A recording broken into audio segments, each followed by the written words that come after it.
Good morning, everybody. This is Lorraine, And Jennifer. and you're probably watching this video today either because you're a friend of Jennifer's or mine, or because you're in our target market, because you fit the profile of the kind of business owner we want to talk about. Yes. So, what we want to talk about today is why marketing fails when you don't understand who your audience is and who you're talking to.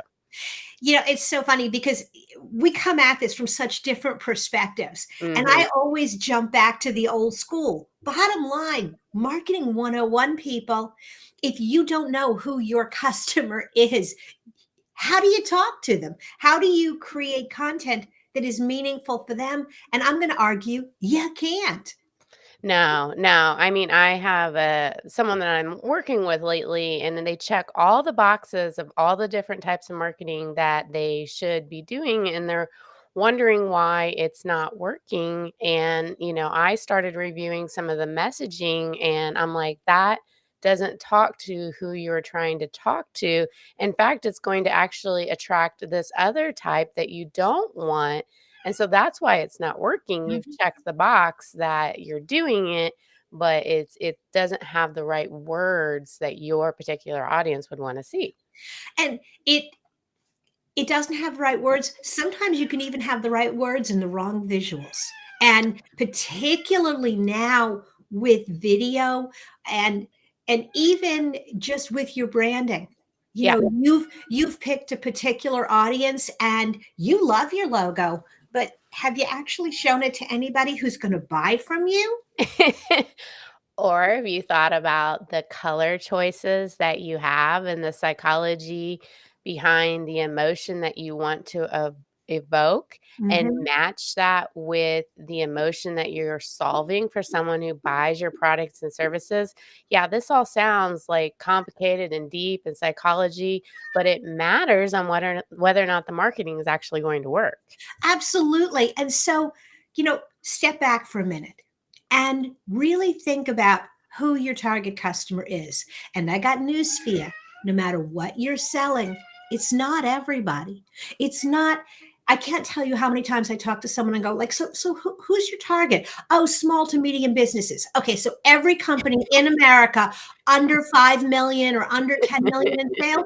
No, Yeah. no. It's difficult to do, I think, for people because they get this mindset that, well, if I have a really large audience, then I'm gonna close some people and I'm gonna bring on clients. And yes, that is true, but it's not going to be like who you truly want to work with. Mhm. Well, the other thing is that, and we've all been there. You finally sit down with a customer, and the first thing they say is, so, have you ever worked with anyone else like me?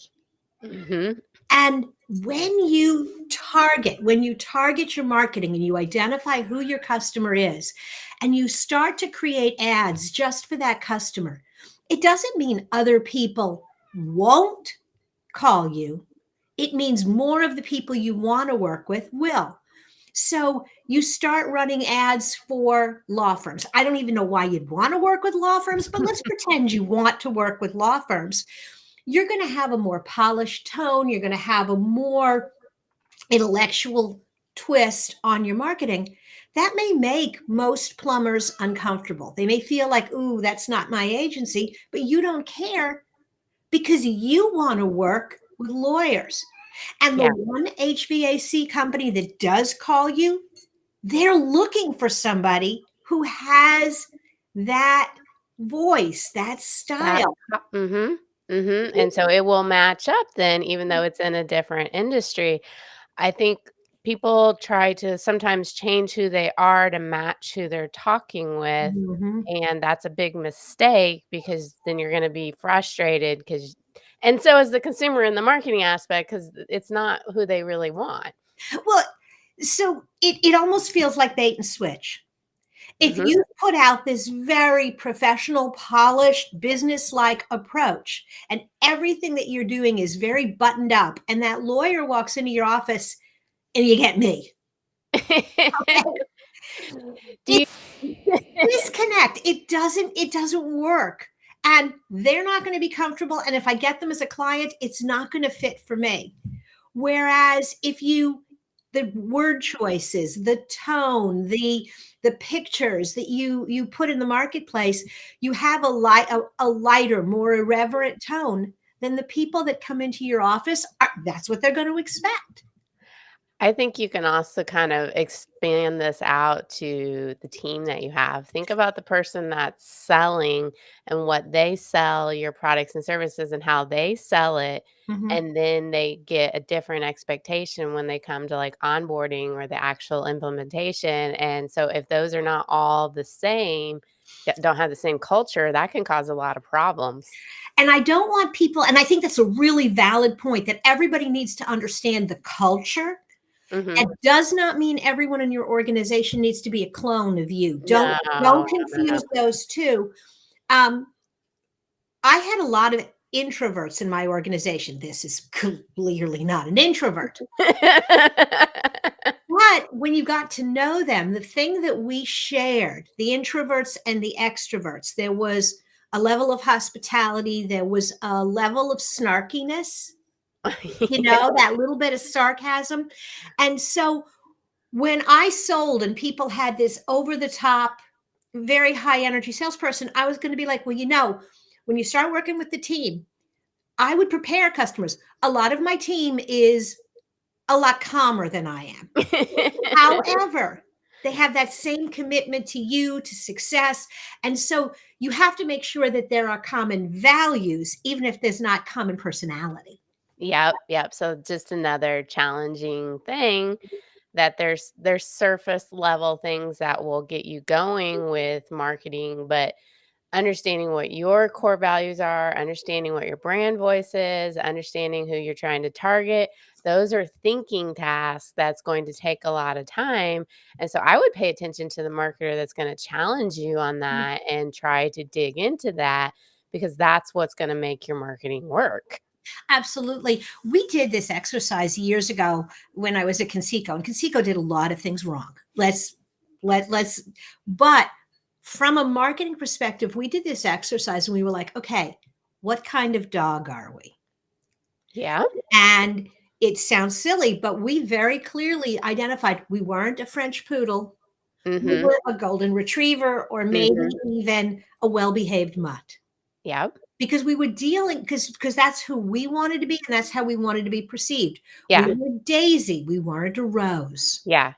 Yeah. And Yeah. yeah. No, go ahead. I was Oh, I was just I have a whole set of, Mhm, like, questions that, like, kinda goes along with that. It's like, "Okay, what are 5 words to describe your company?" mhm, And when you make people kinda think about that, then that starts to get to who they actually want to be because 'cause they're describing it. Who's your best customer? What mm, pain points do you solve?